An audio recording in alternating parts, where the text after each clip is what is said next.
Oh. Wow. Good morning, guys. Dumating na yung nanghihingi ako ng pabor sa kapatid ko sa Bukidnon. Kasi sa Cagayan de Oro o sa Camiguin, doon lang natatagpuan tong tabon-tabon. Napakasarap nito, ihalo sa kinilaw.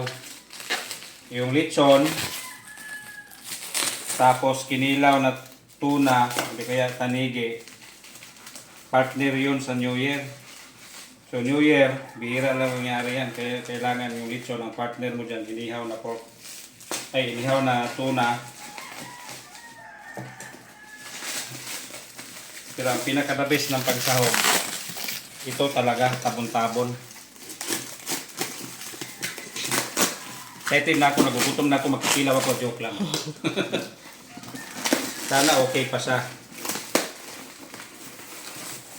Wala! Ito ang tabon-tabon. Be, ang bango sa kinilaw nito pag may tuna. Ito ang tabon-tabon. Be, ito ang tabon-tabon. Ito ang biyasong kung tawagin. Tapos pag magkilaw, ito, tabon-tabon, tapos tuba na matamis. Sigurado pag tikim mo, makalimutan mong pangalan mo. Sigurado yan, sarap talaga. Kaya in-order ko talaga to, naghingi talaga akong favor ko kay Tita Rose, kapatid ko sa Bukidnon, na LBC niya ako nito. Kasi ito ang the best sa kinila. May kasamang 1.5 liter na Coke, tapos inihaw na tuna. Isasawsaw mo yung balat ng lechon doon sa kinilaw na tuna.